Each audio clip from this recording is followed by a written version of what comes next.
Et bonjour à tous et bienvenue dans ce nouvel épisode de Bye Bye Patron, le podcast de l'immobilier, de la liberté et des gros billets. Et aujourd'hui, on va faire court dans l'intro parce que je suis hyper fatigué. Je rentre de voyage, j'ai fait un long voyage de nuit et malheureusement, je voyage encore en classe éco. Vous savez, je voyage à peu près une fois par mois, au moins 10 fois par an, à l'étranger. Et là, j'étais à l'autre bout du monde, donc ça a pris du temps pour que je rentre. Vu que je dors en classe éco, on dort moins bien qu'en première, mais voilà, dans la vie, il faut faire des choix. Je préfère payer des apports plutôt que payer des billets d'avion à 5000 euros. Et avec le décalage horaire, il s'avère que la nuit suivante, j'ai pas bien dormi. Mais bon, on est lundi 12 septembre. Donc, il est 21h, il est temps que j'enregistre l'intro de ce podcast pour qu'il soit diffusé mercredi. Voilà, excusez ma petite voix. Pour ceux qui nous rejoindraient, j'ai eu il y a pas longtemps, la semaine dernière, Jérémy de Ça fait un bail, je suis passé chez lui. Si vous venez de sa part ou via un autre canal, je me présente, je suis investisseur immobilier depuis 2012 si je me trompe pas. J'ai écrit 2 livres, un sur la négociation immobilière, un sur comment débuter. J'ai avec mon associé un club d'investisseurs où on accompagne les débutants et même un peu plus avancés à acheter des biens rentables. D'ailleurs, il y en a 3 en ce moment qui touchent leur premier loyer. On a commencé en fait fin 2021, début 2022. Et donc là, il y a un peu tous les projets, le temps de trouver les biens, de les faire financer, d'aller chez le notaire, de faire les travaux, de les meubler. Il y a un peu tout qui sort en même temps. Donc on a au moins 3 ou 4 membres là qui sont en train de toucher leur premier revenu. Et ils ont des rentas très très intéressantes, supérieures à 10%. Donc félicitations à vous. Si vous voulez nous rejoindre, on a ouvert des places. Mon associé en plus en ce moment, il a un peu de temps. Voilà, il a décidé de s'expatrier, donc pour l'instant, il a un peu de temps pour s'occuper de vous. Je m'arrête sur les présentations, sinon j'ai aussi une très longue formation universitaire et professionnelle en finance. Donc je sais pas, si on comptait les années, j'ai étudié pendant 12 ans la finance, voilà. Et puis je suis encore toujours dans ce domaine, mais c'est pas pour ça que j'ai ce podcast. Dans ce podcast, en général, j'interviewe des investisseurs immobiliers, des entrepreneurs, et également de temps en temps, on fait un peu de la bourse parce que c'est mon domaine. Voilà, pour l'épisode du jour, on est avec Romain. Romain, je l'avais rencontré au repas des Gentlemen Investisseurs. Romain, il est banquier, il est sportif. Donc, dans ce podcast, j'essaie d'interviewer au maximum des investisseurs, des entrepreneurs ou des personnes qui sont justement, qui ont fait le Bye Bye Patron, qui sont en train de le faire. Romain, il cumule. Et en fait, j'aime bien aussi avoir des sportifs parce que on essaye d'avoir un peu, les finances saines, l'esprit sain, le corps sain. Donc, tout ça, c'est souvent lié, c'est une discipline et une sorte de routine à bien appliquer. Donc avec Romain, alors lui, il a carrément, il pète tous les plafonds. Il s'entraîne 6 ou 7 jours par semaine.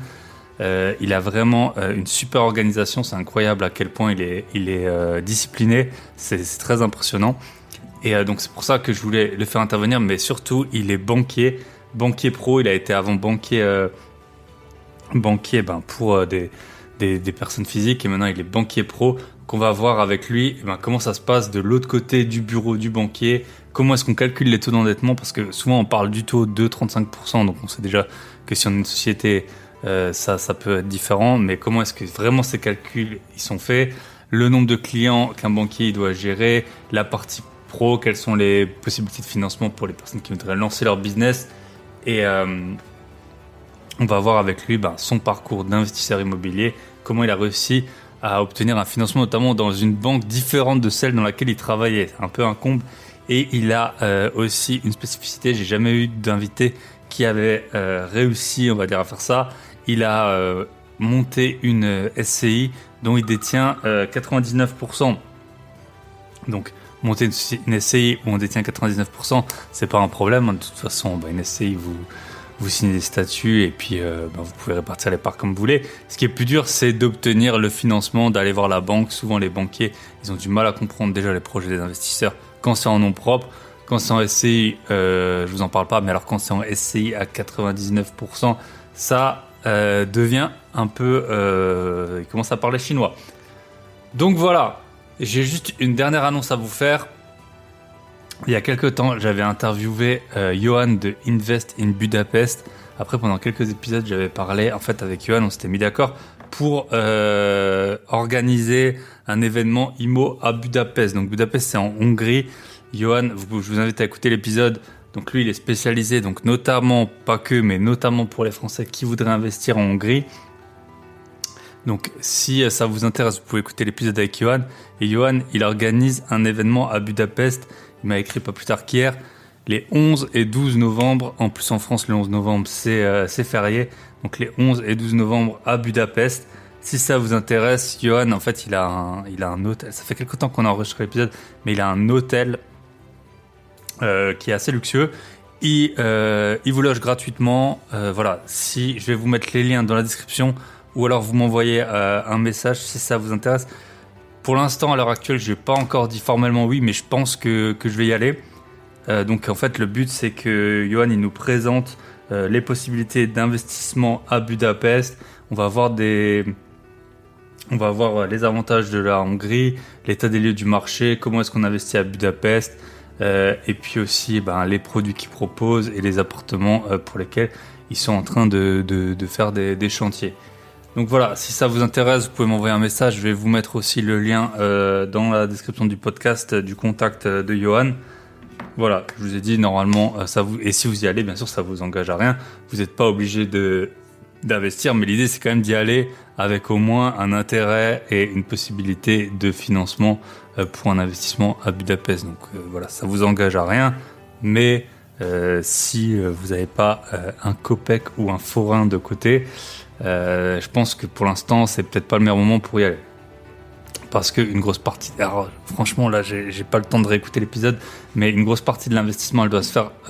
il faut du cash, en tout cas. Je sais plus s'il faut tout financer ou si on peut se faire financer une partie, mais en tout cas, il faut du cash et pas mal de cash.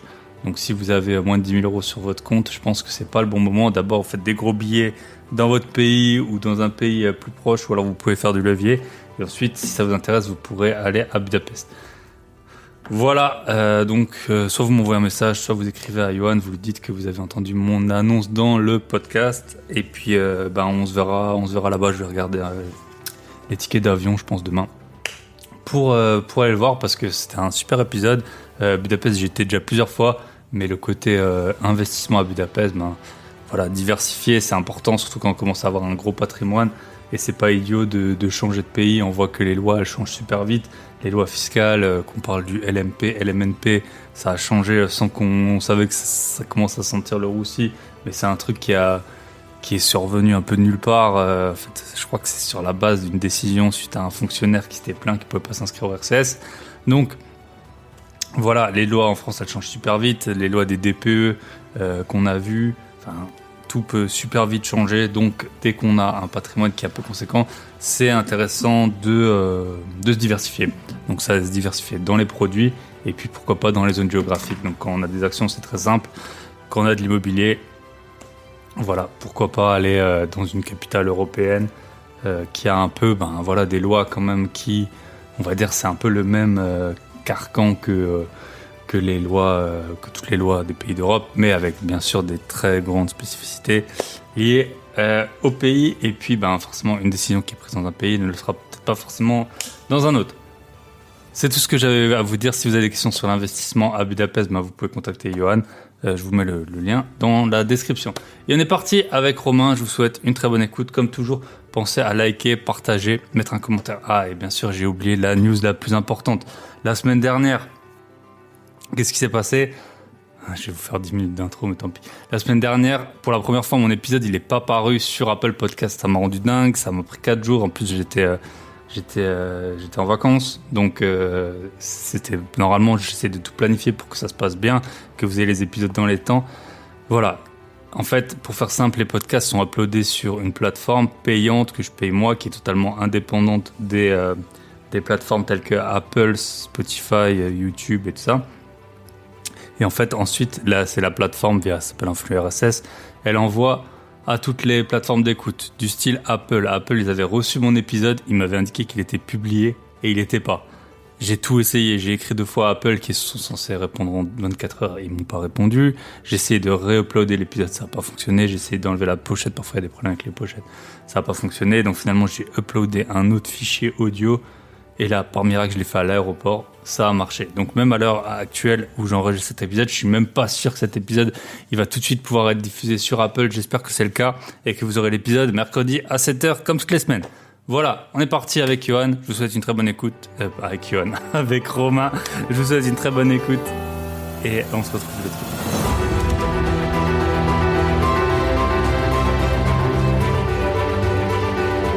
Et bonjour à tous et bienvenue dans ce nouvel épisode de Bye Bye Patron. On enregistre aujourd'hui en soirée. Je sais pas si j'ai enregistré beaucoup d'épisodes aussi tard que ça, même s'il n'est pas vraiment tard. Et aujourd'hui, on est avec Romain. Romain et moi, on s'était rencontrés au repas des Gentlemen Investisseurs. On avait partagé la même table. Et donc, salut Romain, comment ça va? Salut Thibaut, ça va et toi? Ça va très bien.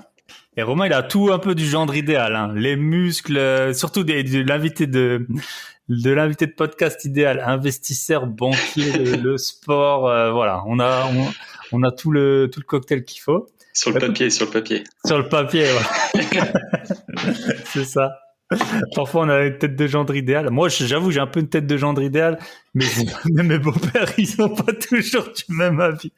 Donc, voilà. Écoute, si tu veux, pour les personnes qui ne te connaîtraient pas, tu peux dire peut-être ton âge, où tu habites, et puis j'aime bien pour un peu briser la glace que l'invité raconte sa première expérience professionnelle ou une expérience un peu insolite et ce qu'il a pu en tirer. Ouais, écoute, je m'appelle Romain, j'ai 29 ans, j'habite Lyon, plein centre de Lyon, et je travaille secteur lyonnais. Et puis écoute, en première expérience, une de mes premières expériences, c'est pas la première, mais j'ai été livreur de pizza dans la ville dont je suis originaire.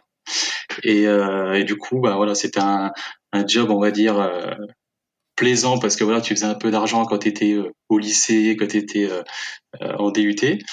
Après, les côtés moins plaisants, du coup, voilà, en hiver, quand il faisait -5, -10, fallait quand même se palucher les livraisons. Voilà. En été, quand tu revenais à l'intérieur pour chercher tes pizzas à côté du four, il faisait 47, 48 degrés. Donc voilà. Mais bon, du coup, ça m'a appris, on va dire, la valeur de l'argent. Et puis de toute façon, j'avais pas le choix. Voilà, c'était pour payer un petit peu le train de vie d'étudiant, les soirées, etc. Donc c'était en scooter, en mobilette? C'était en mobilette, t'es 103, pour ceux qui connaissent. 103 SP. C'est ça. Et puis, ça a une autre vertu quand même, c'est que t'as un peu découvert ta ville. Je suis sûr qu'il y a des rues, t'avais jamais été de ta vie, même si t'es né dans cette ville? Je suis né dans cette ville. Et puis du coup, maintenant, je connais par cœur. Je connais par cœur, même plus de 10 ans après y avoir bossé. Quand j'appelle les agents IMO ou quoi, c'est vrai que ils me disent, ouais, c'est tel secteur. Je dis non, mais je veux la rue, exactement. Ouais. Et comme ils me donnent la rue, après, je sais directement si c'est un bon quartier ou un mauvais. Et même t'es rentré dans les copros souvent. Surtout à l'époque, les livreurs, ils rentraient dans les copros. C'était pas comme les Uber. Je connais encore les mots de passe, les codes, ça n'a pas changé. Et puis, il y en a beaucoup qui sont identiques. Ah ouais. Non, parce que c'est vrai que tu sais, on dit souvent l'emplacement en IMO. Alors parfois c'est, moi je dis souvent ville, quartier, et puis même l'emplacement dans l'immeuble, tu vois, selon l'étage. Ouais. Mais t'as aussi d'une copro à l'autre, même dans la même rue, ça peut tout changer, quoi. T'as des copros qui sont beaucoup mieux tenus que d'autres. Des quartiers à éviter, des copros, même des appartements à éviter. Après, j'ai des millions d'anecdotes, mais je me suis déjà fait accueillir au couteau, par exemple. Ah ouais, carrément. Ouais. Mais bon. Impressionnant. Ouais, donc c'est pas comme, c'est pas toujours aussi glamour qu'on pourrait le penser. Ok, top. Et ensuite, qu'est-ce que t'as fait? Parce que là, t'es pas sur le podcast parce que t'es le meilleur livreur de pizza de Rhône-Alpes.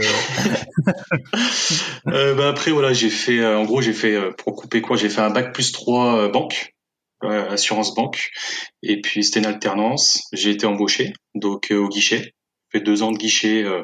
Alors, j'ai déménagé, changé de département carrément. J'ai habité dans une ville un peu paumée, donc 2 ans de guichet. Ensuite, j'ai évolué, j'ai fait du conseiller particulier. Donc, j'ai changé de région aussi pour rejoindre mon ex-compagne. Donc, j'ai géré jusqu'à 1500 clients sur le volet part. Ok. Et puis, ça fait un paquet. Ouais. Tu touches pas terre. Ça fait du 25-30 rendez-vous à la semaine. Si tu traites pas pendant le rendez-vous, tu traites jamais. Donc voilà. Et puis j'ai évolué sur le pro il y a un peu plus de 2 ans. 2 ans et demi.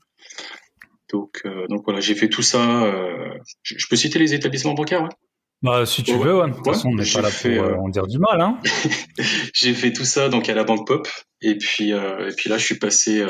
J'ai changé d'établissement il y a pas longtemps pour intégrer le Crédit Mutuel. Il y a un peu plus de 2 mois. Qui est, je pense, une des banques préférées des investisseurs, hein. Et puis quand tu viens de l'Est, hein, nous on dit il y a une église et un crédit mutuel dans chaque village, hein. C'est un C'est peu ça. le, c'est Surtout à l'Est. c'est un peu ça. Ok, bah top. Bah écoute, on va revenir un peu sur ce métier de banquier. Et à côté de ça, bon, on verra dans un second temps. T'es aussi investisseur immobilier. Ouais. Euh, donc j'avais des questions. Donc tu disais, t'as 1500. C'est courant dans la profession d'avoir 1500 clients. C'était pas courant quand j'ai attaqué à la banque. On avait plus des portefeuilles entre 800 et 1000 clients.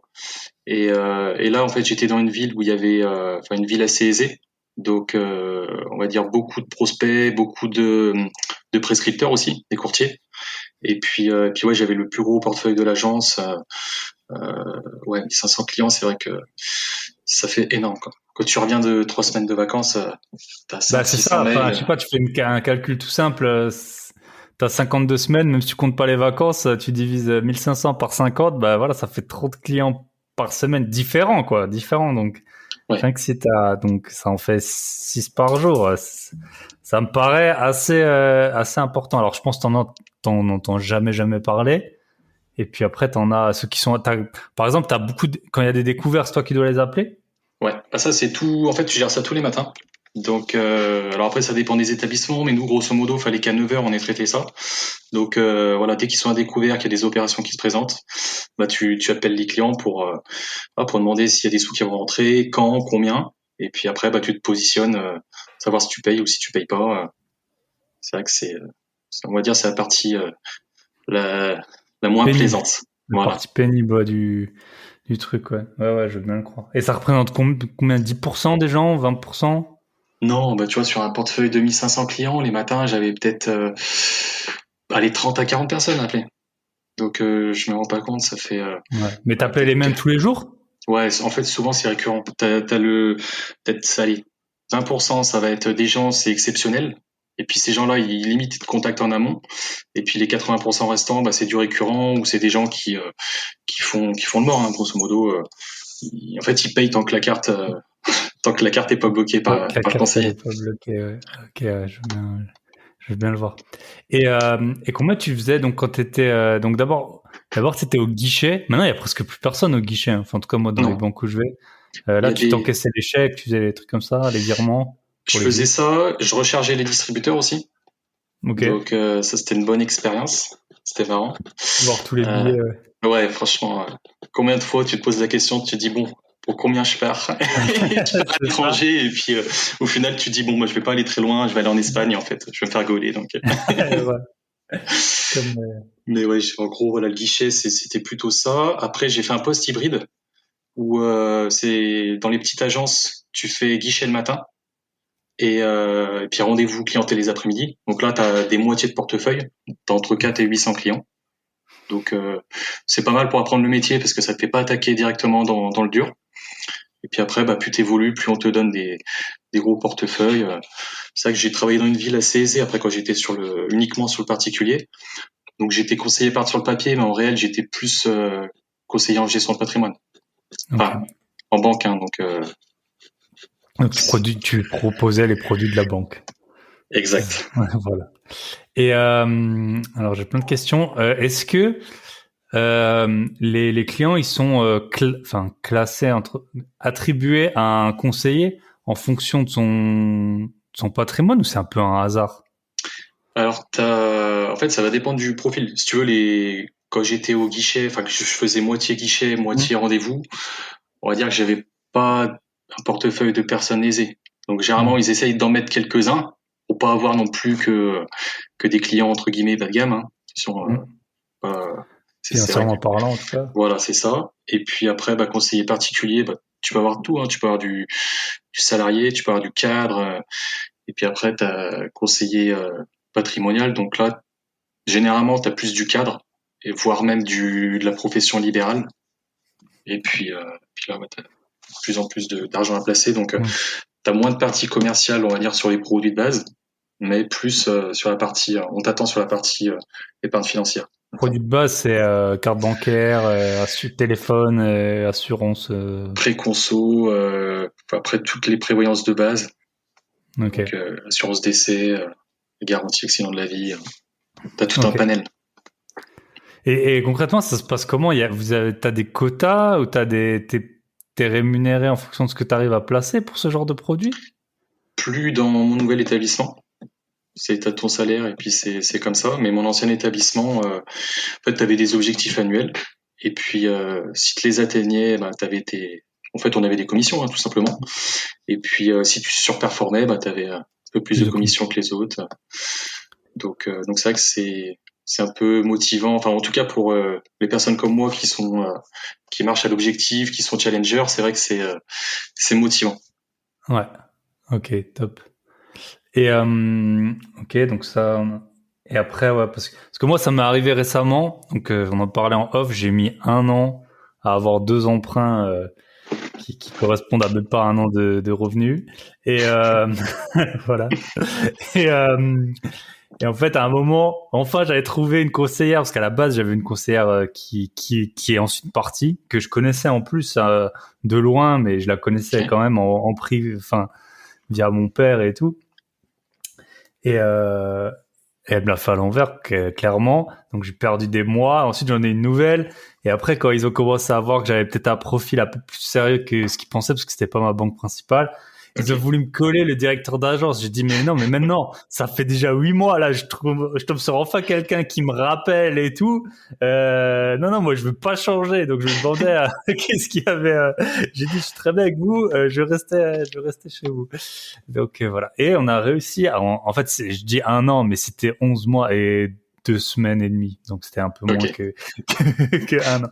Donc voilà. Bah top tout ça. Et bah tu peux nous raconter peut-être comment ça se passe quand on demande, parce que c'est souvent la question qui taraude tous les investisseurs ou investisseurs en devenir. Comment ça se passe concrètement? Alors là, à la banque Pop, est-ce que vous décidiez en agence? Comment ça se passe concrètement? Si moi je vais acheter un appart à 100 000 euros qui rapporte 600 euros par mois, Hmm. hors charge. Comment ça se passe concrètement? Est-ce que c'est toi qui décides? Tu donnes ton avis? Il faut 2 signatures, ça monte dans un comité que tu ne vois pas, que tu peux pas forcément guider. Comment ça se passe concrètement? Et ben, déjà en fonction de l'expérience et du nombre d'années que tu as par exemple sur le conseiller particulier, tu as des délégations. Donc moi, si tu veux, j'avais 0 délégation. Et puis j'ai terminé sur le volet particulier, j'avais autour de 350 ou 400 000. Mais après, Donc voilà, délégation, c'est toi qui peux décider. voilà, c'est moi qui peux décider, mais ça dépend de plusieurs paramètres. Donc premier paramètre, bah, le comportement bancaire. Donc, si tu veux, on a une cotation en interne en fonction de bah, voilà, si tu es à découvert ou pas, si tu as de l'épargne ou pas. Et puis après, deuxième paramètre, c'est l'endettement. Donc c'est vrai que maintenant on est bloqué au 35%, mais avant on avait un endettement théorique de 33, mais je dis bien théorique. C'est vrai que moi en tout cas où j'ai bossé, c'était aisé. J'étais 80% du temps, j'étais au-dessus de 33%. On regarde après le reste à vivre. Donc C'est ça. Oui, si t'as 10 000 euros par mois et qu'il te reste que 6 000 pour vivre parce que t'es endetté à 40%, ça oui, peut voilà. encore bien se passer. Ouais. Et maintenant, bah, 2 questions là qui me viennent tout de suite.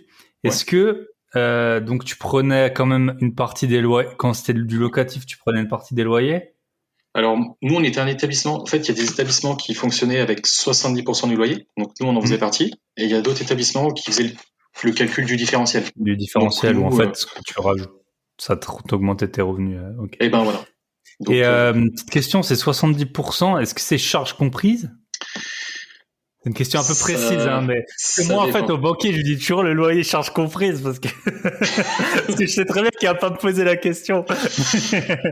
Bah écoute, Mais si déjà tu sors de la délégation de l'agence, que tu tombes sur un analyste, moi grosso modo quand les clients c'était un peu juste, je comptais les charges, donc hmm. 70%. En fait, pourquoi on prenait 70%? Parce que tu peux avoir voilà des charges générantes, par exemple les travaux, le cumulus qui pète ou quoi, et puis la vacance locative. Hmm. Donc après, charges comprises, sauf si tes charges c'est 150 balles par mois. voilà, si tu as du 30 ou 50 balles, on les retient. Enfin, moi, en tout cas, je les retenais. Ok. Pour aider un petit peu. Et ouais, très très intéressant. Et c'est les 33% et 35%, c'est le net imposable ou c'est après impôt? Surtout maintenant qu'il y a eu Non, c'est le net imposable. C'est le net imposable. Avant, c'était 33%, mais sans l'assurance emprunteur. Maintenant, c'est 35, mais assurance comprise. Donc, c'est vrai qu'avant, on douillait un peu le truc en disant, bah, on va passer par une assurance externe. Donc, quand ça représentait, je sais pas, peut-être 150 ou 200 balles, en fonction des montants que t'empruntais, bah, voilà, tu pouvais gratter 1 ou 2%. Là, maintenant, c'est 35%, mais c'est sec, quoi. C'est assurance comprise, donc, il n'y a plus moyen de contourner le truc, quoi. Ok. Et par contre, ça s'applique que aux noms propres. Ces Que au règles nom propre, ouais. d'endettement. Exact. En société, c'est différent. Ok, très très intéressant tout ça. Et donc après, t'as évolué. Et qu'est-ce que vous proposiez comme produit? Donc moi, j'ai même si je suis pas super convaincu, j'ai des assurances vie. En fait, à la place des apports, hein, genre, j'ai des assurances vie, des fonds euros, des fonds dynamiques, je sais pas quoi. Enfin, en fait, j'avoue pour moi, c'est un peu. J'ai mis ça, j'ai signé, j'ai même pas regardé, j'ai dit donnez-moi l'argent. Voilà, contrepartie. Voilà. Non, bah, Qu'est-ce que tu proposes d'autre? Notamment, moi je connais pas du tout. Bah déjà j'habite pas en France et pour les indépendants, peut-être que qu'est-ce que tu proposes comme produit quand t'es conseiller particulier? particulier, bah, de toute façon, t'as pas de Enfin les produit. professions libérales là dont on parlait ou Ah, les. bah, profession libérale, quand ça restait sur on va dire sur le volet particulier, on faisait rien d'extraordinaire, hein. Assurance, prévoyance, donc assurance auto, habitation, garantie accident de la vie, assurance décès. Sans assurance, c'est ce qui rapporte le plus à l'heure actuelle. Et puis après, bah, assurance vie avec des unités de compte. Et puis après, bah, si ça passe en volet pro, là, il y a 15 millions de trucs, hein. Il y a de l'ingénierie sociale, il y a qu'est-ce qu'il y a d'autre? Il y a tout ce qui est loi Madelin, défiscalisation. Enfin, Les retraites des indépendants, tout ça quoi. c'est très très vaste, hein. Donc franchement, les produits, autant quand tu es sur le particulier, t'en as beaucoup, et quand tu es sur le pro et que tu gères aussi la partie particulier, bah t'as et les produits particuliers et les produits pro. Donc tu nages un petit peu. Ok. Et est-ce que tu faisais des prêts un peu? En fait, là, Tony, il a interviewé je sais pas, t'écoutes les podcasts de Ouais. Tony? Il a interviewé un jeune là, skieur là qui avait fait des prêts in fine. T'en as fait ça? C'est un truc qui. En 9 ans, j'en ai fait un. Ouais. Et Et généralement, c'était plus du des- profil professionnel qui fait ça. Ouais. Donc c'était plus directeur d'agence ou alors du conseiller pro. Et moi, j'en ai fait un sur le volet particulier où en fait, en contrepartie, tu nantis un contrat d'assurance vie. Ouais. Ok, ouais, c'est bien. Mais quand t'as ça qui tombe, quand c'est le premier, tu dis, oh merde, pourquoi Ouais. c'est moi? Ouais, c'est. Bon, ben voilà. Et en plus, t'es le seul, donc t'as pas d'effet d'expérience. Ok. Et maintenant, quand t'es conseiller pro, euh, est-ce que t'as des gens qui lancent leur société, t'as les deux, je suppose. T'as à la fois J'ai les deux. des. Ok. Bah, en fait, on accompagne bah, aussi bien les gens qui créent leur boîte. Donc, sur des financements, bah, par exemple, s'ils rachètent des fonds de commerce, s'ils ont besoin de financement pour acheter, je sais pas, du matériel ou autre. Ou alors, je finance aussi bien des gens qui sont installés depuis plusieurs années et qui souhaitent bah, soit renouveler du matériel, faire du crédit bail pour acheter des véhicules, enfin, Tout.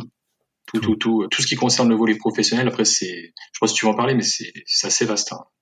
Ouais, bah on peut un peu en parler, notamment bah, si aujourd'hui je veux me lancer, je vais racheter un fonds de commerce Hmm. d'un Subway. Le truc, Oh plus putain, personne merde. va à Subway. Je sais pas, c'est vrai que c'était un truc, tout le monde y allait. Enfin, alors, je sais pas, c'est parce que si j'ai vieilli, je mange plus au Subway. Comment ça se passe? Donc, je viens de voir, enfin, d'une franchise, t'as déjà fait ça? Ou je veux ouvrir Ouais, une franchise? on Je veux fait. ouvrir une franchise, c'est quoi la pizza de Nico? Ça existe ça, je crois. Voilà. Enfin un truc, voilà une franchise. Comment ça se passe? Est-ce qu'on peut emprunter une partie de l'argent? Est-ce qu'il faut tout apporter? Combien on apporte? Eh ben, généralement, alors ça va dépendre des secteurs, mais euh, c'est vrai que restauration, c'est un secteur particulier, parce que là, depuis le Covid, les banques c'était déjà un secteur où on était un peu frileux, entre guillemets. Et là, on leur encore un peu plus. Mais sinon, voilà, grosso modo, tu accueilles la personne. On finance voilà, le fonds de commerce, tout ce qui va être matériel. On évite de financer tout ce qui est besoin en fonds de roulement. Grosso modo, c'est la trésorerie. Et Besoin en puis, fonds de roulement, pour ceux qui savent pas, c'est t'achètes les stocks. Dans plein de business, tu payes en avance. T'achètes des chaussures à 50 euros, tu les revends 100, bah voilà, faut payer les c'est ça. 50 euros d'avance.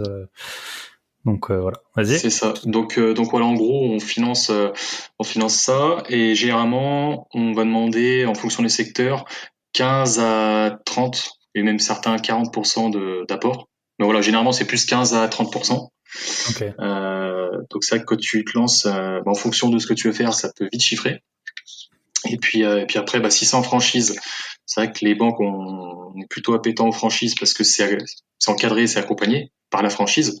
Mhm. Donc il y a des réductions de coûts, tout ce qui est fournisseur, c'est tout au même endroit, etc. Donc en fait, on va regarder ça, on va regarder l'expérience du chef d'entreprise, savoir s'il a de l'expérience dans ce domaine ou pas. Parce que c'est vrai que si je sais pas, si t'es banquier et que demain, je sais pas, je veux monter Pizzaiolo, euh, clairement, voilà, on va me refuser de partout, quoi. Donc Ok. on va regarder l'expérience, on va regarder voilà, si quelqu'un a fait du management ou quoi, on sait qu'il sera appétent à diriger des équipes. Donc, Mhm. on regarde tout un tas de facteurs. Ok. Donc il y a de l'apport et après vous prenez des garanties personnelles ou des autres garanties Et pour le reste. on va passer principalement, ouais, de la garantie. Ça peut être la BPI. Je sais pas si ça te parle. Mhm. Donc, la Banque publique BPI. d'investissement, banque Voilà, c'est publique ça. d'investissement. En fait, nous, en fait, si tu veux, on se cache derrière ça dans le sens où si la garantie accorde le dossier, nous, si demain tu rembourses plus ton prêt, on se retourne contre la garantie. Donc elle nous paye et puis après elle voit avec toi pour que tu puisses la rembourser. Donc on va passer par ça. S'il y a un peu de patrimoine perso, on va mettre des cautions personnelles. Donc ça après, ça peut être un petit montant comme un très gros montant. Et puis sinon, on peut mettre, comme sur le particulier, on peut nantir des contrats. Donc on nantit des comptes à terme, éventuellement des comptes titres pro. On peut faire un peu. C'est ça que le volet professionnel, c'est beaucoup plus vaste que le volet particulier. On est Ok. plus libre, plus libre. Et combien tu gères de clients là? Beaucoup moins, je suppose. Là, j'en gère autour de 450 de Ouais. mémoire. 450, mais j'ai des belles sociétés, enfin des belles boîtes. Là, je Mhm. monte un peu en gamme de clientèle. Ah bah forcément, et puis les montants, dès qu'on est en société, vu que les impôts, on les paye après et pas avant, C'est en ça. général, il y a beaucoup plus d'argent qui circule. Hein. Puis tu les C'est- vois quand le bilan va sortir ou qu'il est sorti, enfin avant qu'il sorte, généralement ils veulent tous investir en même temps. Je veux Ah, acheter telle voiture en crédit bail, je veux acheter ci, je veux acheter ça, donc ouais, ouais, c'est vrai que la période de fin d'année, c'est là où c'est le tout le monde speed. s'active. C'est marrant. Moi, tu sais, j'avais fait des études pour être expert comptable. Bon, il s'est avéré que j'ai un peu changé de voie, mais Mm. et j'avais un pote. Donc les experts comptables, alors il y a pas de, je suppose qu'il y a des exceptions, mais ils gagnent assez bien leur vie. Et j'avais un pote, il était en cours avec un ancien banquier, et le gars il avait vu il voyait les virements arriver en fait de l'expert comptable, et il a dit mais pourquoi je suis banquier, moi, faut que je devienne expert comptable.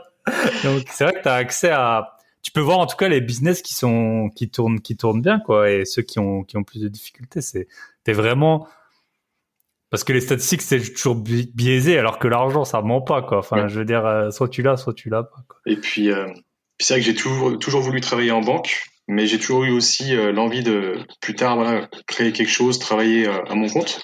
Mhm. Et là, en fait, le fait d'être conseiller pro, ça me permet de voir déjà les secteurs qui fonctionnent, ceux qui fonctionnent pas. Ça me permet de voir, déjà de me faire aussi un petit réseau, hein, Mhm. notamment les experts comptables, éventuellement les courtiers.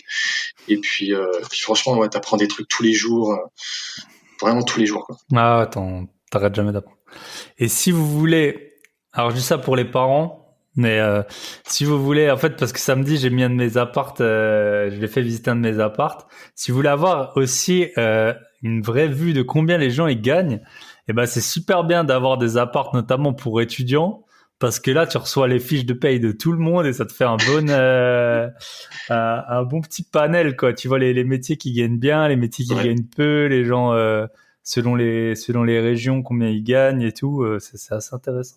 Là, j'avais un médecin urgentiste. ok. Franchement, ça va. Bon, après, c'est un métier qui est compliqué, mais Ouais, très compliqué. tu te dis peut-être que, alors bon, moi, je suis pas expert dans le domaine, mais il pourrait gagner un tout petit peu moins et puis en embaucher un deuxième. Et je pense que tout le monde serait content parce que, ouais, enfin, en tout cas, tu vois les métiers qui payent, les métiers qui payent pas. Il y a des gens, ils bossent depuis 30 ans dans des boîtes, ils gagnent très mal leur vie. Et puis, t'as Puis des métiers qui. tu vois aussi où les boîtes où il y a entre guillemets le rapport, on va dire, tant que tu investis et ce que ça rapporte, tout ce qui va être les sociétés de services, en général c'est ce qui rapporte le plus.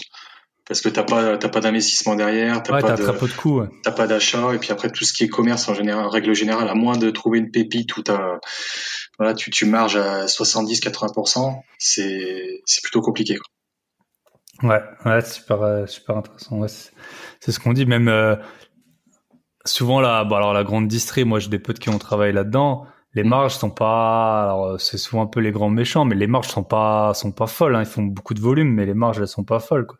Bah, c'est Quand tu surtout du vends, volume, hein. voilà, quand tu vends ton savoir, par exemple, eh ben c'est complètement différent. Hein. Tu peux, Tu vends du vent. tu vends du vent, voilà.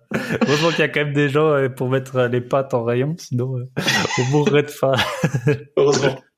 S'il y avait que des gars, ouais, comme ça dans l'immatériel, mais bon. Bah, écoute, je pense qu'on a fait un bon petit tour de ton métier. On pourrait, suivre ton parcours d'investisseur. Ouais. Donc, tu as 29 ans.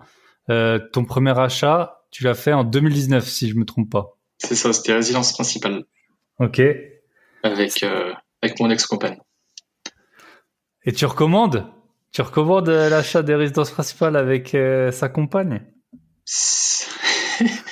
Ça dépend parce que du coup, si tu veux, pour après emprunter seul, vu on était au début, on était pas paxé, rien du tout. Grosso modo, en séparation de biens. Donc, on va dire que pour emprunter, bah, il y a des banques qui retiennent ta demi-échéance. Donc, si t'es pas gourmand et que t'achètes un petit bien, ce qui était mon cas, bah, du coup, ça te bloque pas pour tes investissements perso. Ok. Ouais, très intéressant. C'est vrai que ouais, ça peut aider. Et puis l'amour, c'est beau, hein, la vie de couple, c'est beau, hein, quand on s'aime, qu'on ait plein de projets, c'est génial. Après, quand il faut revendre, donc c'est RP, tu l'as plus, en tout cas, t'habites plus dedans. Vu que c'est plus, Je l'ai revendu et puis j'avais acheté mon premier bien aussi parce que j'ai acheté ça en 2019. J'avais acheté mon premier bien locatif avec la même compagne. ok, Donc voilà, c'est tous des erreurs et puis après j'ai racheté un bien en location, enfin un bien locatif que cette fois-ci j'ai acheté seul. Et puis on va dire juste avant de me séparer, j'avais trouvé une affaire, un petit immeuble. Donc, on va dire que vu qu'on s'entendait bien, j'ai fait un petit peu traîner en disant oui, je suis toujours propriétaire et, euh, tu et du, t'entendais bien avec, avec mon ex-compagne. ok, Donc, j'ai un petit peu fait traîner entre guillemets la vente de la résidence ah, principale pour acheter bah, mon immeuble. ok, Et du coup, on s'est arrangé comme ça. ok, top. Et vous avez revendu, si tu veux pas en parler, t'en parles pas, mais c'est un truc intéressant. Et voilà, dans nos âges, c'est des choses qui arrivent, et on peut y laisser beaucoup de plumes, hein. Hmm. Et vous avez revendu les deux biens? Ou est-ce que Euh, un de vous a gardé un des biens en rachetant la part de l'autre? alors l'ARP, on l'a revendu. En fait, on habitait sur Lyon, donc on l'a revendu avec plus-value. Chacun a récupéré son cash. Et puis la résidence locative, je l'ai rachetée. Donc je l'ai racheté et en plus pile à la bonne période où grosso modo les frais de notaire ont été divisés par deux. Et, je sais pas, il y a eu je sais pas trop quoi, En une fait, mise à quand jour. tu rachètes la part de ton, je sais pas je pense que c'est quand même lié à, faut que ce soit ton conjoint, hein, pas que n'importe qui en indivision. Tu payes moins de frais de notaire que si tu rachetais, Et puis j'en ai même encore moins payé en fait. Quand j'ai vu ma notaire au mois de novembre, grosso modo, novembre ouais. 2021, elle m'annonçait un montant. Et quand je l'ai revu du coup février, quand vraiment ça s'est fait, ce montant était divisé quasi par deux. Hmm. Donc C'est quoi, 1 ou 2% à peu près, non? Tu te souviens? le montant de Des frais de notaire? c'est simple, hein, sur un bien à peine 40 000 euros, je crois que j'ai payé 1200 balles. Ouais. Ouais, donc, ouais, c'est 1200, pas, 1300. avec les honoraires du notaire. Avec les honoraires du notaire, ouais. Ouais. Ouais, donc ça, c'est l'avantage. Quand tu rachètes, voilà, ton ancien conjoint. Les inconvénients, ben c'est voilà, faut vous mettre d'accord sur le prix, ça peut traîner, vous savez pas si vous avez le financement ou non. Bon, c'est bien arrangé. Donc voilà, tant mieux si ça s'est bien passé. Voilà. Mais c'est un truc, franchement, les investisseurs, voilà. Vaut mieux acheter un bien à 5% de renta que se tromper de compagne. ça, je vous le dis. Voilà. Non, et puis Non, non, mais après, après, c'est vrai que quand t'habites dans des grandes villes, pour tu te poses pas trop la question parce ouais, que bah ça. oui, c'est impossible de se loger. Tu vois là, il y avait un article comme quoi un pilote de ligne qui gagnait 8 000 euros par mois avant impôt, il gagnait 1% c'était un des 1% de mieux payés de France. Ok. Mais avec 8 000 euros, alors c'est une très bonne paye, hein, je dis pas, mais t'as pas non plus 100 mètres carrés à Paris, quoi. Je veux dire, Ah t'es non. dans les 1% des mieux payés, mais tu peux peut-être prétendre à, je sais pas, 45 mètres carrés à Paris, alors que Ouh.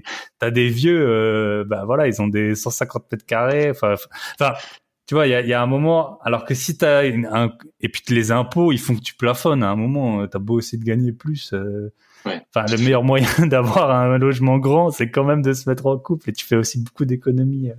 Sur bah tu payes qu'une fois internet, qu'une fois électricité, qu'une fois l'assurance Taxe foncière, charge de habitation. copro si t'es en appart, c'est vrai que Ouais, voilà. ça divise les coûts. C'est cool ça. Même si votre conjoint prend beaucoup de bains et tout ça, vous pouvez le garder. Vous pouvez le garder. Mais voilà, quand t'es investisseur, c'est un vrai. Je pense que parce que nous, on connaît beaucoup d'investisseurs, on en parle souvent en off de toute cette histoire, mais c'est un truc dont il faut vraiment tenir compte. C'est comment votre conjoint il va quand vous décidez de vous lancer à fond dans l'investissement, est-ce que lui est d'accord avec ça? Parce que c'est une fois que tu as 10 apparts et que si ton conjoint il veut acheter une maison de 200 ou 300 mètres carrés, bah ça peut Ça être coince. compliqué quoi, parce que toi t'es déjà endetté au taquet et t'as pas envie de, enfin déjà la banque elle te veut plus et puis avant, ben enfin voilà, c'est des vraies discussions à avoir, je pense. Ouais, ouais, et puis faut être sur la même longueur d'onde à ce niveau-là, je pense aussi. Mmh. C'est ça. Ou alors quelqu'un qui te laisse faire ce que tu veux. Ouais. Ouais. Donc le mieux c'est prenez un vieux qui a plus d'emprunt, comme ça, qui a payé sa RP. J'ai cherché, mais j'ai pas trouvé. Voilà. Bon, désolé, voilà, désolé, j'ai eu une longue journée, j'ai un peu divagué. Bon, mais ouais, c'est vrai que appel à témoin si quelqu'un a une rupture avec beaucoup de patrimoine, je cherche un invité pour ça. Moi, je connais un gars, il est vraiment riche, enfin en millions, je sais pas combien. En fait, il est resté mais super longtemps marié, je sais pas plus que 10 ans avec son ex-femme parce qu'ils arrivaient pas à se mettre d'accord sur le Ok. patrimoine, quoi. Donc, en fait, il sortait avec une copine à moi, mais il était marié, quoi, le gars, depuis, ça faisait Ah genre bah, 10 ans, quoi. on a un paquet des gens comme ça. Ouais. Mais c'était pas sa maîtresse, quoi. C'était sa vraie copine officielle, mais sauf que sur le papier, il était encore marié avec l'autre. Ah ouais. Ouais. Ouais, parce qu'il y a un moment où tu peux plus, si t'as des biens un peu, je sais pas, de famille, de valeur ou quoi, t'as peut-être pas forcément envie de les vendre, mais tu peux pas les racheter non plus, donc, C'est enfin. surtout les vieux couples qui ont été mariés en communauté. Si tu veux, ils Ah peuvent ouais, pas c'était ça. vendre. Oui, ils donnent généralement. Moi, je l'ai déjà vu fréquemment en banque. Hein, ils donnent une sorte de loyer Ok. au compagnon ou à la compagne. Et du coup, de son côté, elle réclame rien. Et puis tous les deux restent mariés. Et Et voilà. Et chacun est l'amour content. perdure tout au long, grâce à l'immobilier. C'est Mais on ça. dit les couples, je crois, les couples, tu sais, riches, il y a moins de divorces, je crois. Parce que en fait, il y a trop d'enjeux. Il y a trop d'enjeux. Donc, On n'a pas les mêmes problèmes. voilà, c'est ça. Si vous voulez pas divorcer, faites de l'argent et, ça se passera bien. Bon, voilà. Je pense que là, on va clôturer la parenthèse vie de couple. Donc t'as récupéré un achat d'investissement locatif. Oui. 40 000 euros, t'as dit. 40 000, ouais. Donc ça, c'est combien tu le loues? Je louais 400 euros et je suis passé en LCD.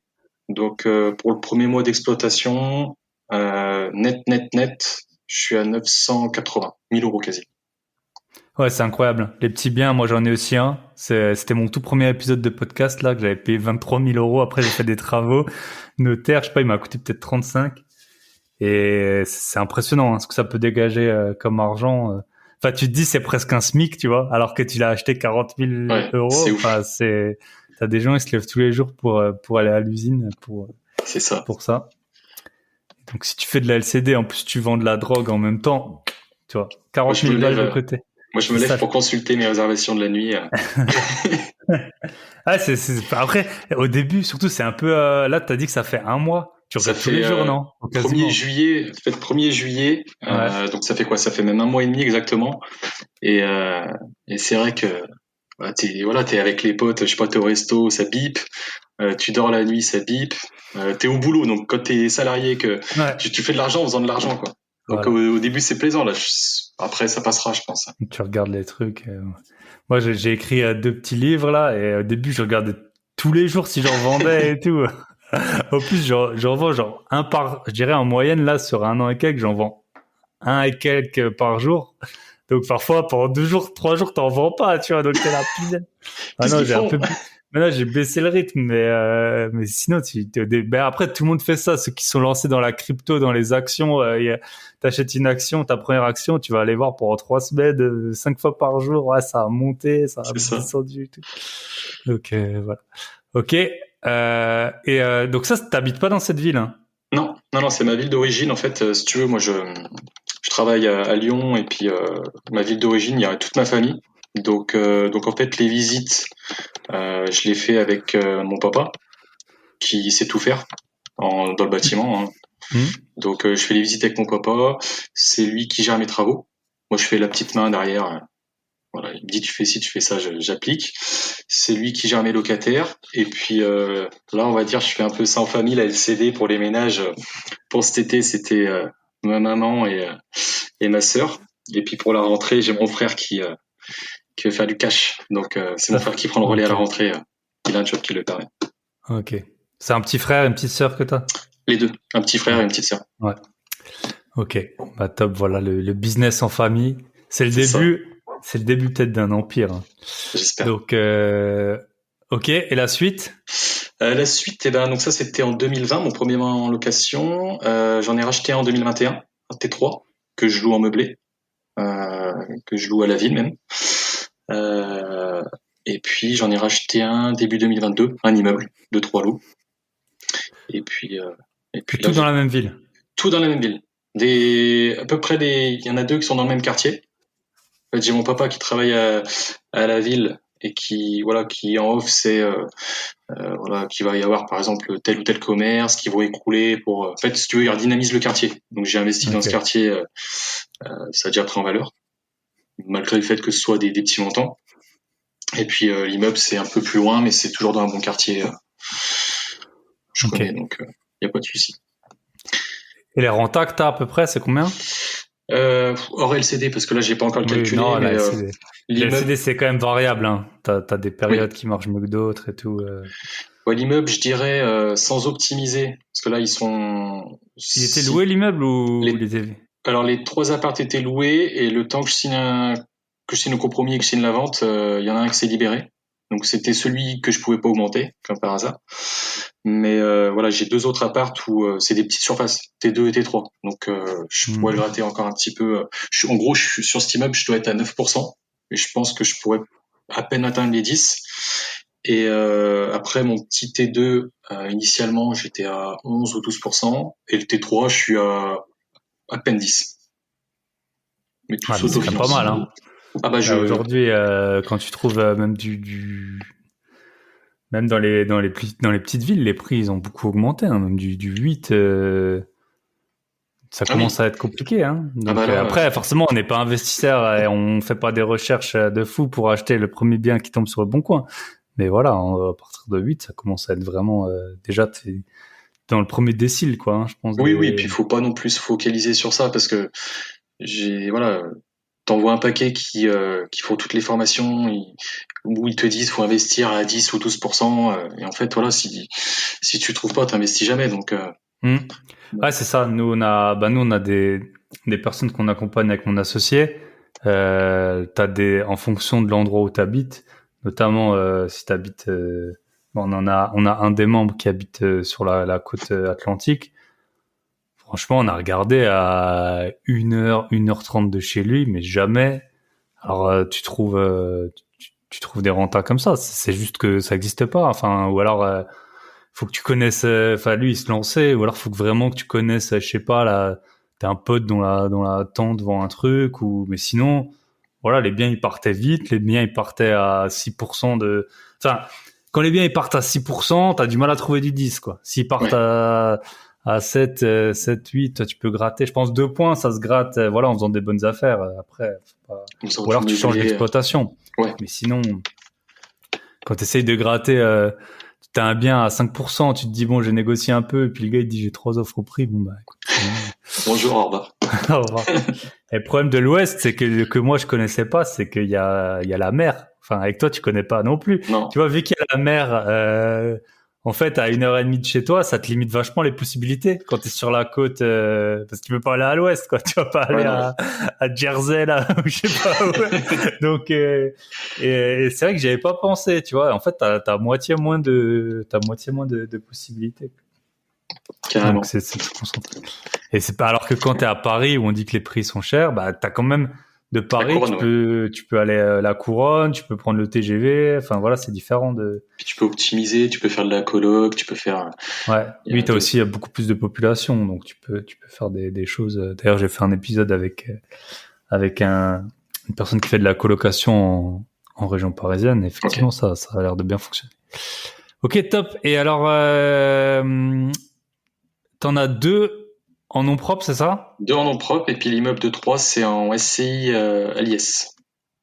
Et ce que je voulais voir avec toi, c'est que tu as une SCI à l'IS, donc les SCI, on le rappelle, faut être 2. Oui. Alors, il y a plusieurs parades qui existent. Il y en a une. Personnellement, j'ai déjà entendu des gens qui le font, mais pas des gens très proches, donc je sais pas à quel point ça fonctionne. C'est des gens qui font une holding qui leur appartient et qui vient être associée d'eux-mêmes en nom propre. Donc ça, déjà, bon, une holding, ça coûte quand même, je pense, Oui. au moins 2 000 € la première année. Donc si c'est pour un bien, c'est sûr que c'est pas tip top. Et après, il y a l'autre possibilité. Alors, il y a la possibilité que j'ai à 50-50 avec un associé. Il y a la possibilité que je vous déconseille 50% avec 50-50 avec votre compagne qui vous critique parce que vos chaussettes, elles sont mal rangées. Et il y a la Oh, les vices. possibilité de Romain qui Euh, est... qui est du coup mon papa. Donc, bon, qui en fait est pas du tout dans l'investissement, qui lui a sa résidence principale avec ma mère. Et en fait, vu qu'on est 3 enfants, il voulait pas investir avec moi au début pour pas privilégier mon frère ou ma sœur. Et puis j'en avais parlé à ma notaire parce que ça posait aussi des problèmes de succession. Donc là, en fait, mon dossier était particulier au niveau des banques. J'avais 99% des parts et 1% pour mon papa. Donc, en étant banquier, je sais que c'est le profil qu'on finance jamais. Donc on a fait ça. Et puis, comme je te Donc disais, souvent, on donne 1 000 € par exemple de capital oui, pour une SCI. Donc toi, tu avais 990 10 euros. euros et ton père un menu maxi best-of. Et même pas parce que je lui ai fait le virement sur son compte. Il m'a dit, je veux pas privilégier ton frère, enfin, je veux pas te privilégier par rapport à ton frère ou ta sœur, donc même les 10 balles, tu me les donnes. Donc après, je comprends. En tout cas, ils m'ont aidé. Il m'a aidé sur ce financement, c'est cool. Ça m'a Ok. permis d'emprunter. Et donc, ben toi, t'étais banquier, tu l'es toujours, mais à l'époque, t'étais banquier. Est-ce que ton statut de banquier, ça t'a aidé? Est-ce que t'as emprunté, par exemple, dans ta banque, vu que c'était un profil Ce un peu dossier-là, non, parce que nous, typique? SCI à l'IS, on faisait sur 15 ans, pas sur 20 ans. Et en plus, on était sur 20 à 30% d'apport. Donc en fait, j'ai fait appel à 2 courtiers, un ami et puis une connaissance, où ça a capoté. Il y en a un, clairement, il a rien trouvé, et l'autre, c'était un montage où il fallait que je fasse une SCI à l'IR, que je donne 40% des parts à mon père et tout. Donc en fait, c'était quoi? C'était le 22 ou 23 décembre. J'ai traversé la rue. J'étais au boulot, hein, je précise. Et je suis allé prendre rendez-vous avec quelqu'un du CIC.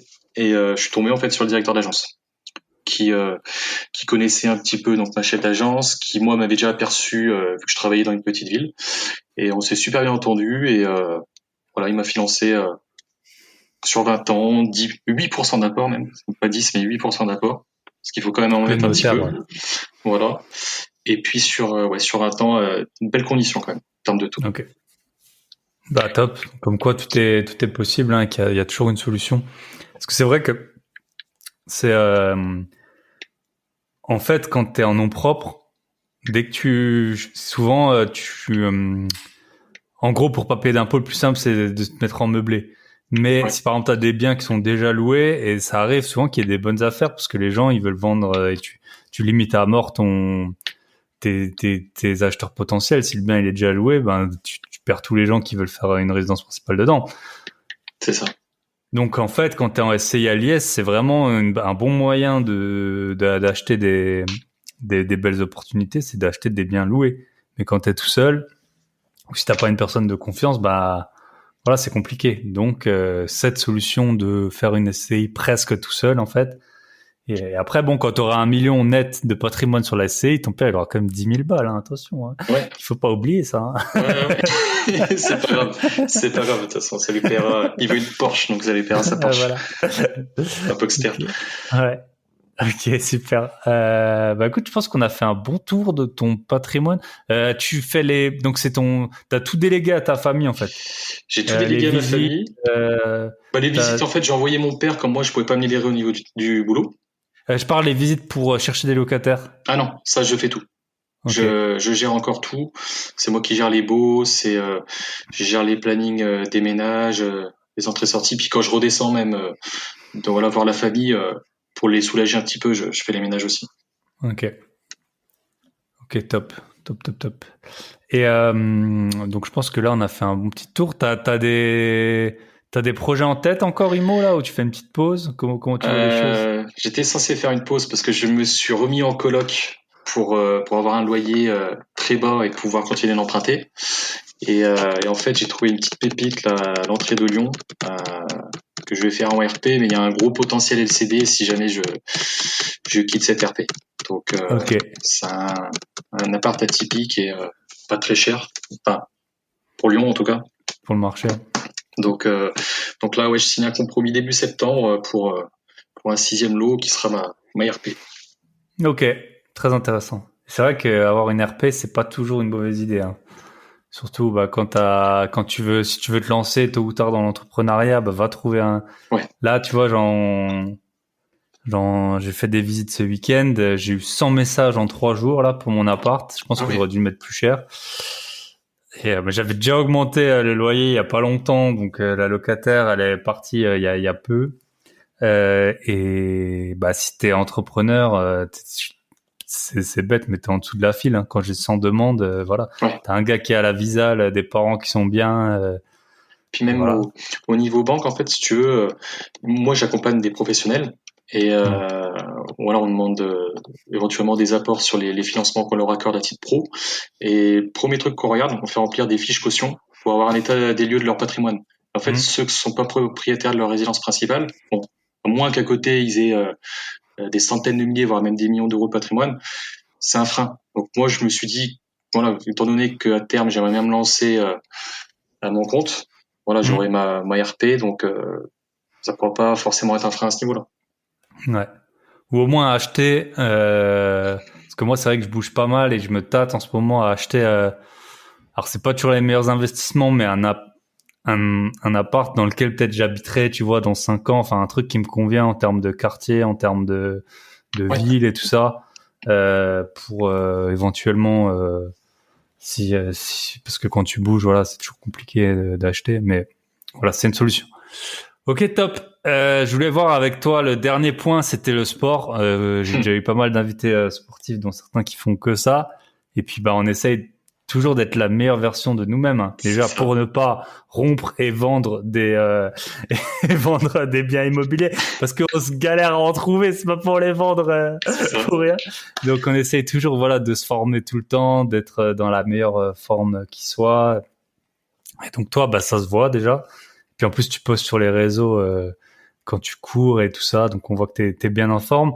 Et ça demande beaucoup d'organisation. Moi, je sais, là, j'avais un défi perte de poids.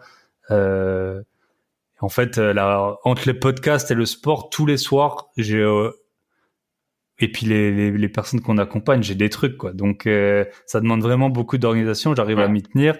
Mais je voulais voir avec toi quel rythme t'as et comment est-ce que t'as réussi un peu à mettre tout en, Eh ben, écoute, en fait, que ce soit un peu une habitude ou, enfin, je fais mon sport principal, c'est le fitness, musculation. Et à côté de ça, bah, je fais ça, tu course. fais dans une salle? Ouais, dans une salle, ouais. Hmm. Donc, je fais ça principalement. Pourquoi? Parce qu'en fait, les horaires, j'y vais quand je veux.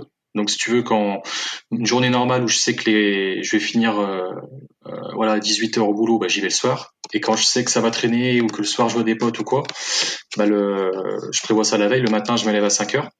Et puis, je vais m'entraîner à l'ouverture de la salle à 6 heures. Je croise des Ok. copains, des fois investisseurs en plus, Ouais. sur le. Ouais, parfois on voit des stories qui passent et c'est vrai que toi tu le croises pas, mais on avait fait un week-end d'IMO, il y avait Sheik qu'on salue souvent, il poste une Hmm. petite dédicace. Il est super, je sais pas si tu étais en contact avec lui sur Insta, mais il Je est le suis super juste sur les réseaux, baraqué. mais ouais, il est costaud. Ouais. Et il disait pareil que lui, il commence sa journée à 5 heures parce il a pas mal d'employés et tout.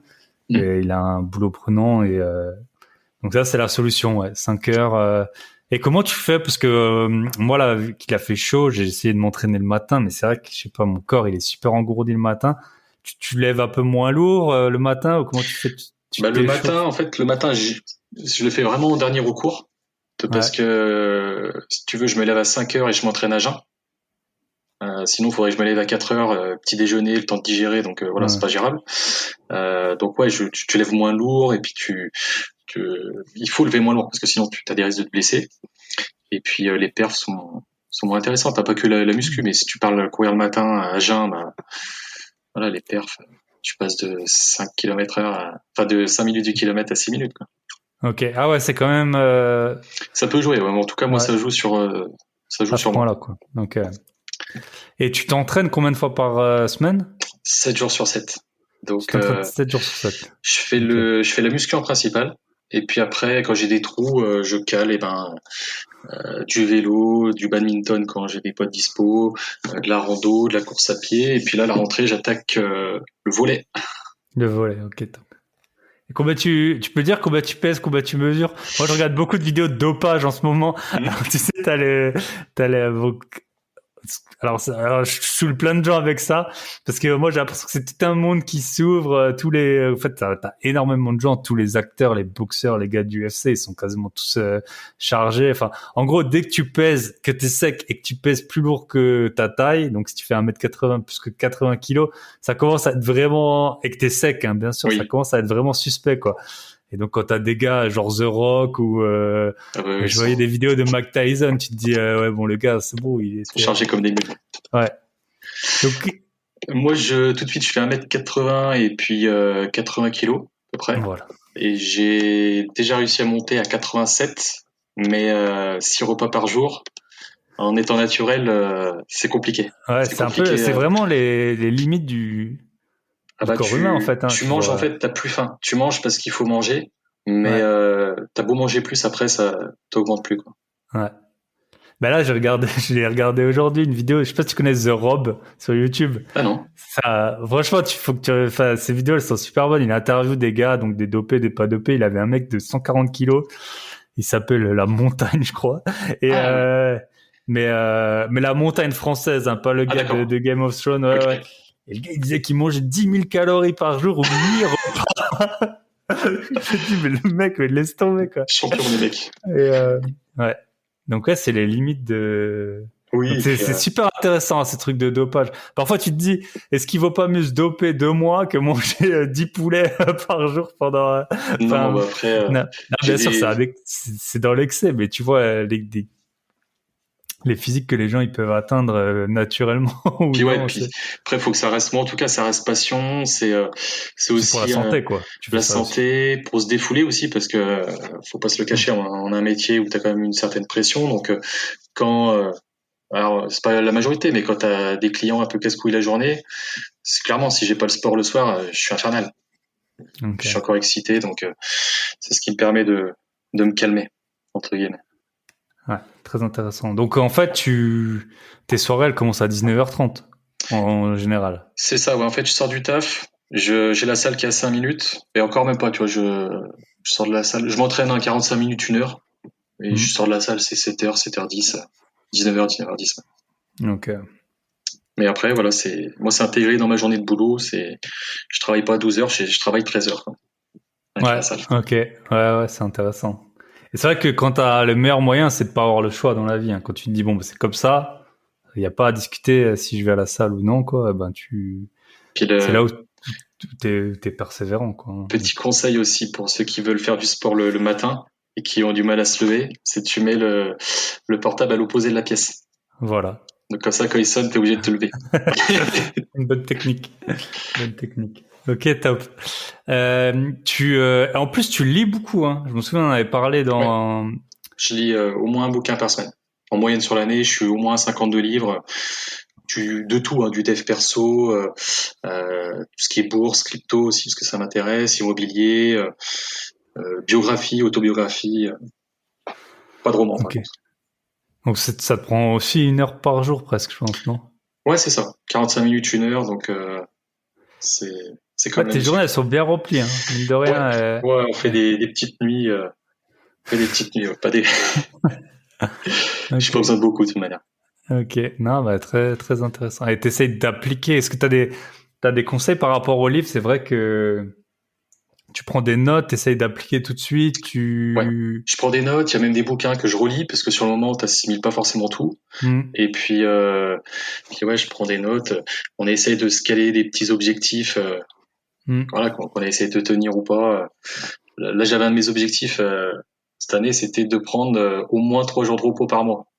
Donc, je sais 3 jours de déjà, repos de sport? ouais, je sais déjà que tout de suite, je les tiens pas. À J'arrive pas pas. faire de sport pendant. Voilà, c'est C'est ça. trois Donc, jours d'affilée? c'est 3 jours d'affilée, ouais. Ok. Donc, donc c'est vrai qu'on essaie d'appliquer un petit peu ce qu'on lit. Et voilà, on essaye. C'est pas toujours le cas, mais Ok. on essaye. Et est-ce que tu te blesses souvent au sport? Parce que moi, j'ai l'impression que tous les gens de mon âge, en tout cas, donc dans la trentaine, qui sont blessés, c'est du sport. Ok. Franchement, jamais. À la salle, je sais mes poids, enfin les perfs maximum que je peux faire. Et en fait, je décharge de 20%. C'est juste de Ok. l'entretien maintenant. Et tu vois, la dernière blessure, c'était en rando, un truc tout con. J'ai glissé sur une feuille et une Ouais. petite entorse. Mais Ok. sinon, jamais de blessure. J'essaye. Et tu prends des compléments? Ce sera ma dernière question. Genre, Oui. Bon, je prends des compléments. En fait, je prends quoi? Je prends de la protéine, créatine, BCAA, et puis après des vitamines, oméga 3. Enfin, j'ai un peu tout ça peut. essayé. Ouais. Et puis C'est je le reviens au cocktail basique. qui. C'est le cocktail qui maintient bien en forme. Et Oui, c'est vrai que la créatine, là, c'est assez intéressant. Pareil, j'ai vu des vidéos dessus. Parce que nous, on est de la génération où Zidane, il avait dit qu'il avait pris de la créatine en Italie et c'était la fin du monde, là. Et bah ouais, je suis un petit peu plus vieux que toi, donc je sais pas si tu t'en rappelles, mais c'est vrai non. que ça avait fait gros scandale. C'était genre, il était dopé. Puis maintenant, visiblement, ça a vraiment pas mal de bienfaits sur, c'est quoi, les tendons, les articulations, je sais plus. Enfin, Créatine, ça va être un petit peu sur la force. Un petit peu sur la Ok. force. Donc, bon, Ok. après, voilà, si tu prends des compléments, ça a quand même un coût. Si tu fais pas attention à ce que tu manges, clairement, tu jettes de l'argent par les fenêtres. Donc moi, Ouais. je fais très attention à Oui, ce que je parce que ça, mange. on n'a pas parlé. Tu manges aussi super bien 6 jours par semaine. C'est ça. Je compte un peu ce que je mange toute la journée. Enfin, je compte. Maintenant, c'est un réflexe, donc j'ai plus Ouais. besoin de peser, c'est à l'œil. Mais ouais, je surveille ce que je mange parce qu'en fait, je travaille en costume. Donc, costumes Pas sont de plutôt spaghetti ajustés. bolo. Voilà, et puis quand tu fais des prises de masse, eh ben, le costume il te sert. Quand tu es en Ouais. sèche, le costume il est trop large. Donc maintenant, je fais tout le temps le même poids depuis 5-6 ans. Ouais. Je bouge Ouais, pas. c'est un truc. Bah, j'en avais parlé dans ma vidéo la perte de poids.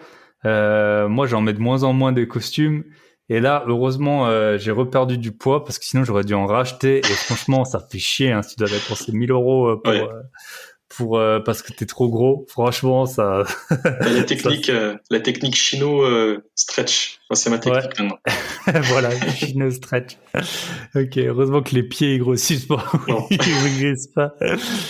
Bah top. Bah dernière question. Normalement, je fais des podcasts d'1 heure.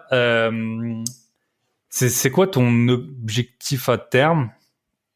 Alors à terme, c'est mon premier objectif, c'était de ne plus être salarié quand mon papa sera à la retraite. Donc dans 10 ans. Donc en grosso modo, voilà, travailler à mon compte, créer une boîte. Et mon objectif ultime, c'est vu qu'on est 3 enfants et qu'on est 3 tempéraments totalement différents. En fait, on se complète. Ce serait de créer un truc avec mon frère et ma sœur. Donc, parce que c'est vrai que ma sœur, elle, c'est une boule d'énergie. Moi, je suis comment dire, le tchatcheur, le commercial. Et mon frère, c'est le cerveau, c'est le mec qui est hyper posé, qui nous fait redescendre sur terre. Donc, je pense qu'il y a moyen de faire un beau truc si on a une En bonne idée. famille. C'est ça. Ok, bah top. Bah écoute, je pense qu'on a fait un bon tour hein, sur tes objectifs, ce que t'es, où tu veux. Ben voilà. Bah écoute, top. Si on veut te contacter, Instagram. Instagram, ouais, bah, Romain Jury. Mon nom, mon Romain prénom. Juré. Eh Et ben top. puis en tout cas, je te remercie de m'accueillir sur ton podcast, hein, parce que je l'écoute Ouais. tous les mercredis depuis un moment déjà. Eh ben top. Bah écoute, ça fait toujours super plaisir d'avoir des auditeurs. Et puis ben c'est là qu'on voit que il y a quand même beaucoup de gens qui font beaucoup de choses. Hein. Et là, bah j'avoue que je suis assez admiratif de l'IMO. J'en ai un peu plus que toi, mais le sport et les livres là, je suis assez admiratif de la discipline que t'arrives à t'imposer. Donc top, top, top. Bah écoute, je te souhaite une bonne soirée. Voilà, il est Eh ben, merci. Toi quasiment aussi. 10 heures. Il est temps. Et voilà, nos journées. Voilà, c'est ça nos journées. T'as été au sport, tu vas peut-être lire. Il est 21h38, donc Ah là, on ça fait des bouquine journées une petite heure encore. bien Au moins. remplies. Allez, bonne soirée, à bientôt. Merci, Ciao. salut. Et voilà, on arrive au terme de cet épisode. Quelques points avant de vous laisser. Donc, je vous rappelle, si vous êtes intéressé par le voyage à Budapest ou Johan vous héberge gratuitement dans son hôtel, vous pouvez m'écrire ou vous pouvez écrire à Johan, lien dans la description. Deuxième lien dans la description, le canal Telegram. Donc, j'ai un canal Telegram dans lequel je communique. Alors, je communique pas trop souvent parce que le but, c'est pas de vous spammer. À peu près 1 ou 2 fois par semaine, je lance un sujet, par exemple, quels sont vos meilleure déco de Airbnb, quels sont vos investissements, où est-ce qu'ils se situent, combien de travaux, quel prix payer, combien de renta. Donc, lien du groupe Telegram dans la description. Et comme toujours, pensez à liker, commenter, partager. Ça fait un petit moment que j'ai plus de notes sur Apple Podcast et de commentaires. Et donc, vous pouvez noter sur Spotify ou sur Apple Podcast. Et si vous êtes sur YouTube, vous pouvez bien sûr vous abonner et mettre aussi un petit commentaire en dessous de l'épisode. Je vous souhaite une très bonne semaine et on se retrouve la semaine prochaine. Et le sujet de l'épisode, je pourrais pas encore vous dire lequel c'est parce que je viens de lancer justement un vote sur le canal Telegram entre 3 sujets de podcast. Et donc, on va voir ce que les membres du canal vont répondre. Je vous souhaite une très bonne semaine et à bientôt. Bye bye.